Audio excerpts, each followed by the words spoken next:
Hola, mi nombre es Ana Cristina Olvera y desde todas las latitudes de la región les doy la bienvenida a nuestro punto de encuentro en el arte y el conocimiento, el noticiero científico y cultural iberoamericano, NSC, el espacio informativo de la Asociación de las Televisiones Educativas y Culturales Iberoamericanas, ATEI. ¿Qué se descubrió recientemente del murciélago más grande de Europa? ¿Dónde ordenó la justicia cerrar pozos petroleros abandonados? ¿Y cómo extraen tintes naturales de la hoja de coca? Acompáñenme en este recorrido de 30 minutos a descubrir lo que se produce, se investiga y se crea cerca de ti. El vitiligo afecta el sistema inmunológico y la piel, provocando manchas blancas. Personas de todas las etnias pueden padecerlo y entre el 20 y el 35% de los pacientes son niñas y niños. En el Instituto Politécnico Nacional investigan su relación con la acumulación de grasa en el abdomen.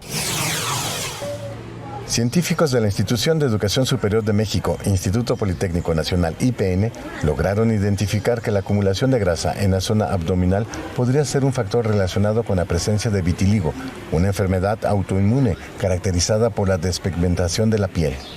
El estudio desarrollado por el IPN en colaboración con el Centro Dermatológico Dr. Ladislao de la Pascua busca frenar la progresión de la enfermedad a partir de un enfoque integral que combina estrategias de nutrición, salud emocional y terapias basadas en células madre. Para el profesor de posgrado en el área de Ciencias de la Salud de la Escuela Superior de Medicina del IPN, Ismael Vázquez Moctezuma, la alteración del metabolismo generada por el exceso de grasa abdominal que produce una inflamación imperceptible y crónica llamada metainflamación puede desencadenar vitiligo. Hay un componente que pudiera participar a este tipo de grasa.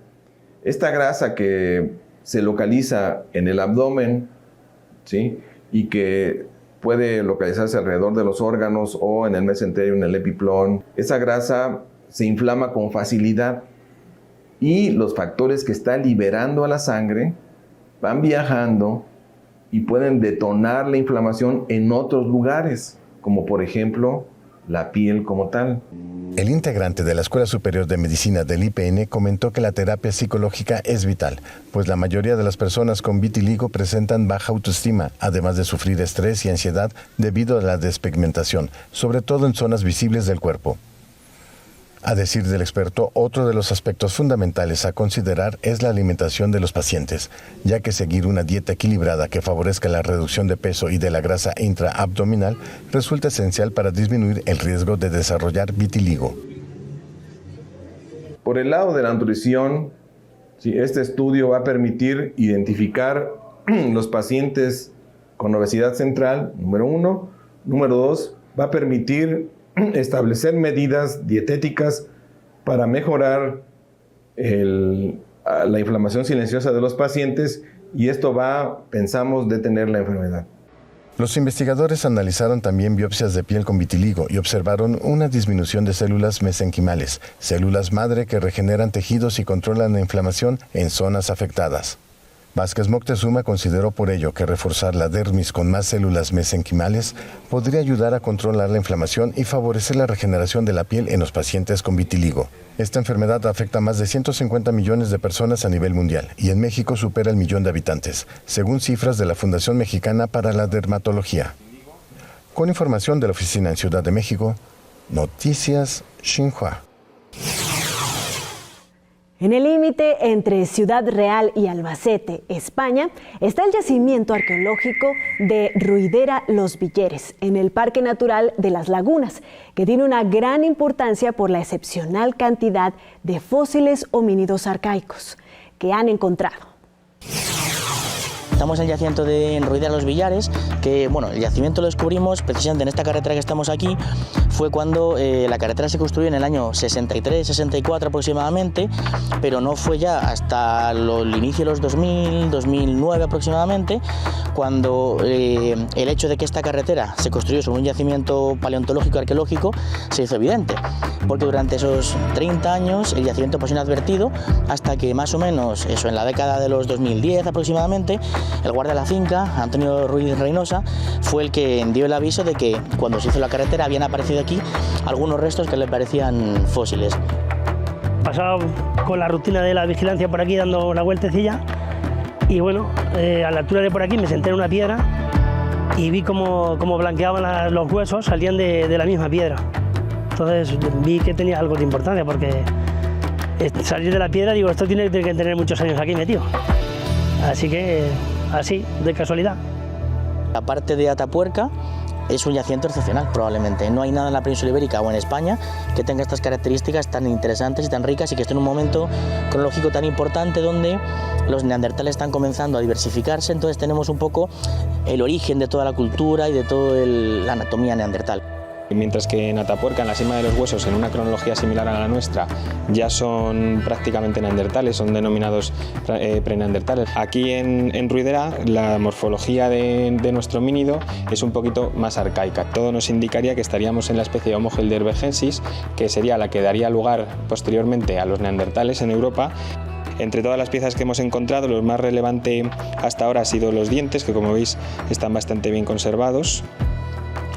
Y dentro de estos dientes, este por ejemplo es un M1, ya tenemos toda la serie dental poscanina, está preservada. La lástima es que por el hecho de que se encontró a través de la construcción de la carretera, todas las piezas de momento están aisladas, pero aún así pues son bastante informativas y nos pueden decir bastante sobre estos homínidos.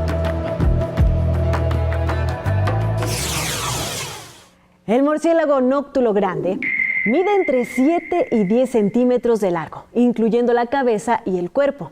Tiene un peso entre 35 y 60 gramos y una cola que puede medir entre 5 y 6 centímetros. Investigadores han confirmado que puede cazar y devorar aves en pleno vuelo. Un equipo internacional de científicos liderado por el Consejo Superior de Investigaciones Científicas y la Universidad de Aarhus de Dinamarca ha confirmado que el murciélago nóctulo grande, Nyctalus lasiopterus, caza y devora aves en pleno vuelo durante la noche. El hallazgo, publicado en la revista Science, revela con detalle un comportamiento que hasta ahora se conocía solo por análisis indirectos de ADN y restos alimenticios. Los micrófonos y detectores de ultrasonidos captaron cómo el nóctulo grande, el murciélago más grande de Europa, es capaz de localizar, perseguir, capturar y consumir estas pequeñas aves en vuelo. Los científicos aseguran que el resultado de la investigación cambia nuestra visión sobre el papel ecológico de los murciélagos y destaca la necesidad de proteger los ecosistemas donde cazan y descansan. El mercurio es clave para la minería artesanal de oro, porque se usa para separar sus partículas de otros materiales sólidos. En las minas de Querétaro, en México, se extrae este metal que se utiliza en la Amazonía y se ha abastecido con al menos 200 toneladas en 6 años. La Sierra Gorda es una de las regiones más biodiversas de México. Sin embargo, la extracción de mercurio en la zona es una amenaza para las personas, los animales y el medio ambiente. Carlos Martínez trabaja en la mina. Para obtener 1 kilo de mercurio hay que extraer 1 tonelada de roca, nos cuenta. Vale la pena, dice, porque el precio ha subido. En el 2012, un dato que sí lo tengo, dan 920 pesos. Pero en el 2025, que ha sido la vez que yo creo que ha subido más, como en enero, febrero, marzo y abril anduvo arriba de los 6,000 pesos. La minería del mercurio tiene aquí una larga tradición.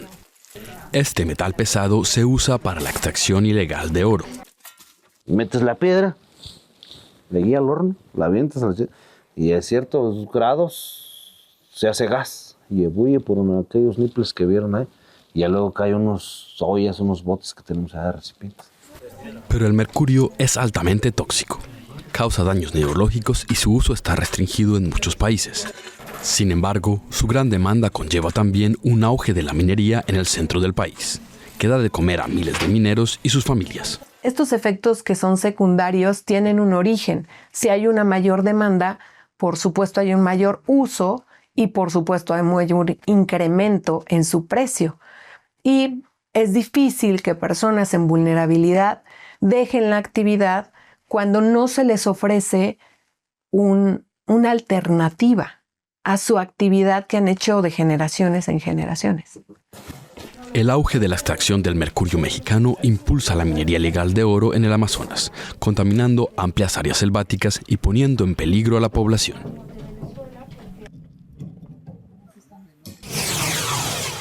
La Organización Mundial de la Salud clasifica el mercurio entre las 10 sustancias más preocupantes para la salud pública. Puede ser tóxico para los sistemas nervioso, digestivo e inmunitario, y para los pulmones, riñones, piel y ojos. En una zona de Perú hay niveles más altos de los recomendados. En este lugar de Perú se practica la minería ilegal de oro. En pruebas en peces se encontraron niveles de mercurio por encima de los límites de la OMS y test de cabello de residentes locales también mostraron altas concentraciones. El mercurio se utiliza para separar el oro en la minería a pequeña escala. Ahora crecen las advertencias de que la situación podría empeorar. Mientras el precio del oro siga creciendo y está disparado, porque los bancos centrales de las naciones prefieren comprar oro a comprar dólares. Mientras esto siga sucediendo y China también siga invirtiendo en oro, es muy difícil que un gobierno nacional pueda manejar esta situación. Informes de Suiza e investigaciones en materia de sostenibilidad medioambiental y social afirman que el oro contaminado con mercurio en lugares como el Amazonas suele blanquearse en refinerías para luego incorporarse en joyería, productos electrónicos o reservas nacionales. Voces críticas llaman a los países que compran oro a imponer un seguimiento para impedir que el oro ilegal se legalice tan fácil. Está usted viendo NSC. Le invitamos a que se sume a nuestros canales de WhatsApp y Telegram.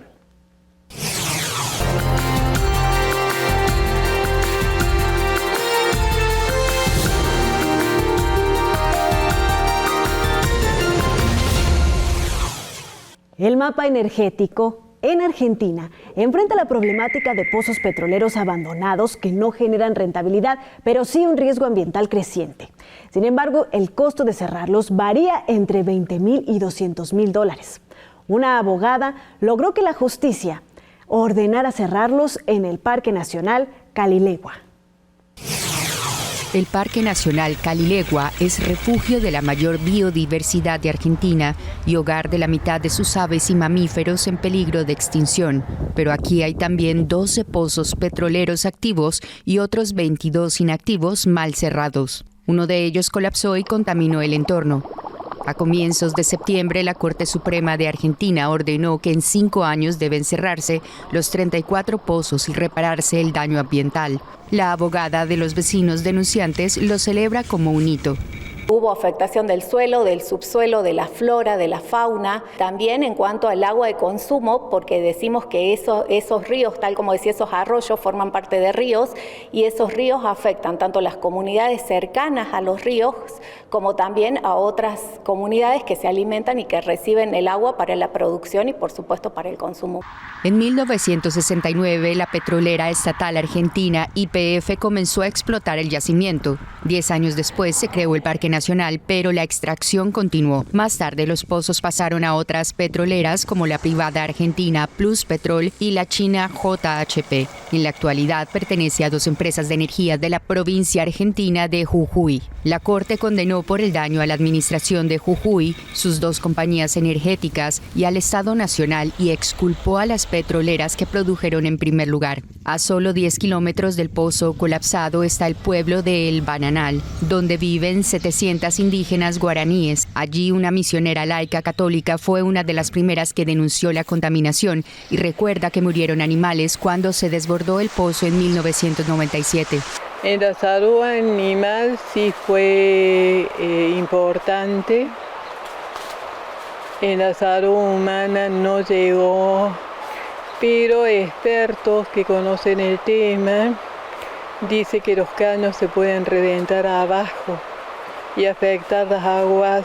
Desde este taller en Buenos Aires, Greenpeace organizó, al igual que otros grupos ambientalistas, campañas para terminar con la explotación petrolera en el Parque Nacional. Incluso recurrió a la justicia. Nosotros siempre decimos que la explotación petrolera dentro de un área protegida es absurda, es peligrosa y es ilegal porque viola leyes de parques nacionales, viola leyes de hidrocarburos, viola la ley de bosques, por ejemplo. Entonces nos parece que esto es ejemplificador para también cuidar la biodiversidad. Pese a que la responsabilidad de la contaminación le cabe a gobiernos de las últimas 6 décadas, las autoridades actuales en Argentina y Jujuy no aceptaron ser entrevistadas por DW. Ambos estados deben invertir unos $70 millones para cerrar y remediar los pozos. Ahora solo falta esperar que los gobiernos de Argentina y la provincia de Jujuy cumplan con el fallo de la Corte Suprema y remedien el desastre ecológico. El problema es que ya ha habido fallos de la Corte que se han incumplido, inclusive en medio ambiente. Huo Yaofei, nombrado embajador del turismo y la cultura cubana en China para divulgar en su país las bondades de la industria del ocio, es el primer ciudadano chino en alcanzar el grado de doctor en ciencias en una universidad cubana. El artista Huo Yaofei se convirtió el viernes en el primer ciudadano chino en alcanzar el grado de doctor en ciencias en una universidad de Cuba al defender con éxito una investigación sobre el intercambio cultural entre ambas naciones. Ante un exigente jurado académico de la Universidad de las Artes de Cuba, Huo, un excelente bailarín de música popular cubana, a quien todos conocen como David, presentó la tesis Modelo de gestión de las expresiones de la cultura cubana en China desde el emprendimiento creativo Casa David. Muy vinculado a Cuba desde hace más de 2 décadas, Huo trabajó de manera académica sobre su experiencia en la Casa de David, un salón que montó en Beijing donde enseña no solo los bailes y la música popular cubana, sino de manera general la rica cultura de la isla caribeña. Aunque el arte es el nexo fundamental de la investigación, la tesis va mucho más allá y abarca la economía, la diplomacia y hasta la cultura como vehículo de transformación social y de defensa de la nacionalidad. Bueno, yo soy artista, bailo, músico, toco, pero también yo soy empresario. Yo tengo Casa David, empresa en China, ganamos dinero, pero lo más importante, yo soy maestro, un maestro chino para defender, para promover la cultura cubana para siempre. Pero quizás el más sorpresivo de los premios fue la llegada inesperada al final de la ceremonia del presidente cubano Miguel Díaz-Canel, quien se fundió en un abrazo con Huo tras felicitarlo. En un breve diálogo con Xinhua, Díaz-Canel destacó el aporte de ese ejercicio docente desde el compromiso y la responsabilidad de una persona que se define como maestro. La palabra maestro lleva mucha responsabilidad a asumirla, ¿no? Porque es educar, y más cuando estamos educando con elementos que tienen que ver con raíces y con tradiciones culturales y con elementos fundacionales de nacionalidad, de cultura en su sentido más amplio, no solo en el de la manifestación cultural. El mandatario subrayó el simbolismo del éxito docente de Huo, que llega en un momento en que tenemos un excelente estado de las relaciones, el momento en que nos hemos propuesto crear una comunidad de futuro compartido entre China y Cuba. Con información de la oficina en La Habana, Cuba, Noticias Xinhua.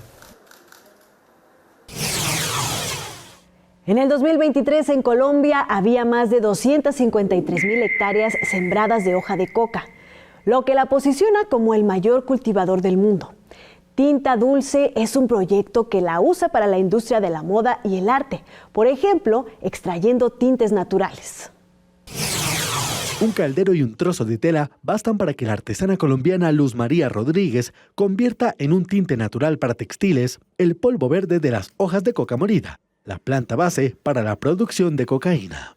Rodríguez, quien tuvo su primer contacto con el sector hilero cuando tenía 7 años, forma parte desde el año pasado del proyecto Tinta Dulce. Esta iniciativa de las diseñadoras bogotanas Daniela Rubio y Mónica Suárez busca compartir prácticas de tinturación natural con comunidades artesanas de diversas partes de Colombia y cambiar el estigma que existe alrededor del cultivo de coca.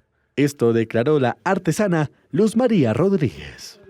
Pues en el momento, cuando la primera persona me dijo vamos a trabajar con hoja de coca, pues uno como que lo primero que se le viene a la cabeza es la coca, o sea, como es un una planta, que siempre digo la planta que mata en ciertas formas, uno pues ya el chip de la cabeza es otra cosa, pero luego cuando empezamos a trabajar y cuando nos involucramos y vemos que también es medicinal, que hace parte de la gastronomía, o sea, empezar a investigar que realmente no es una planta mala, sino es mala las acciones que nosotros hacemos con la planta, pero que si nosotros la sabemos utilizar, le podemos sacar un buen provecho. Tinta Dulce nació en 2021, cuando Ruby Suárez, mediante un programa apoyado por la ahora extinta Agencia de los Estados Unidos para el Desarrollo Internacional, empezaron a viajar mensualmente a El Tambó, en el departamento del Cauca, para trabajar con mujeres productoras de seda. Allí organizaron un taller en el que las artesanas debían llevar todas las plantas que encontraran y que pensaran que podían servir para tinturar. Muchas llevaron hojas de coca, un cultivo predominante en el Cauca. Tras observar un aumento de ventas en ese grupo de mujeres, las diseñadoras buscaron financiación a través de Open Society Foundations y extendieron el proyecto hasta las céntricas regiones de Cundinamarca, Boyacá y Santander. Las diseñadoras destacan que Tinta Dulce busca compartir el conocimiento sobre el uso alternativo de la hoja de coca. Por ello, publicaron un manual para que cualquier persona, independientemente de si es experta o no, pueda preparar las tintas. En Colombia, comunidades indígenas y rurales usan la hoja de coca para fines medicinales y culturales, y la política nacional reconoce la necesidad de regular su uso para fines terapéuticos, científicos e industriales. En la Casa de la Literatura Peruana se realizó el 11º Encuentro de Narrativa Gráfica, un espacio de diálogo y reflexión que este año reunió a artistas, creadores, productores, estudiantes y amantes del arte animado, además de una feria de cómics, historietas, fanzines y artes gráficas.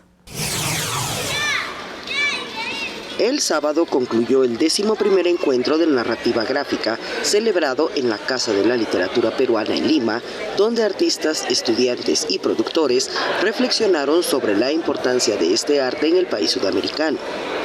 Ronnie Puchuri, coordinador del encuentro y del área educativa de la Casa de la Literatura, explicó a Xinhua que esta edición estuvo dedicada a la animación en Perú y a ofrecer nuevos elementos a las nuevas generaciones de directores y productores que hoy innovan en este campo. Para nosotros es muy importante sobre todo brindar estos espacios para que las personas puedan también, no solo conocer lo que sucede en la narrativa gráfica, sino también en que puedan saber dónde poder desarrollar redes junto con sus compañeros. El coordinador remarcó que en los últimos años la narrativa gráfica peruana ha recibido impulso a través de iniciativas como el Concurso Nacional de Narrativa Gráfica, organizado junto con el Ministerio de Cultura, la Alianza Francesa y la Embajada de Francia. Recordó que la historieta tuvo un papel central en Perú, ante lo cual consideró importante que los periódicos retomen las publicaciones de cómics como en los años anteriores. Agregó que en Perú el sector se perfila como un semillero de creatividad que combina técnicas tradicionales con tecnologías digitales, ofreciendo nuevas oportunidades a creadores independientes. El encuentro incluyó mesas de diálogo como ¿Cómo va la animación?, donde directores nacionales compartieron sus experiencias y reflexionaron sobre el panorama actual de la industria. Y también se realizó el conversatorio de la animación tradicional a la digital, en el que se analizó la transición desde el dibujo tradicional en 2D hacia el entorno digital del software, la técnica CGI, imágenes generadas por computadora por sus siglas en inglés, y 3D. Con información de la oficina en Lima, Perú, Noticias Xinhua. Gracias por habernos acompañado en este viaje informativo del Noticiero Científico y Cultural Iberoamericano, NSC. Este espacio de encuentro no sería posible sin la colaboración y plataformas de los socios de ATI y las agencias informativas AFP, EFE, Xinhua y la Deutsche Welle. Si quieren saber más, podemos estar comunicados a través de la web en noticiasnsc.com y en las redes sociales nos encuentras como @NSC Iberoamérica, en X, Facebook, Instagram y Dailymotion. Yo soy Ana Cristina Olvera y les espero en una próxima emisión.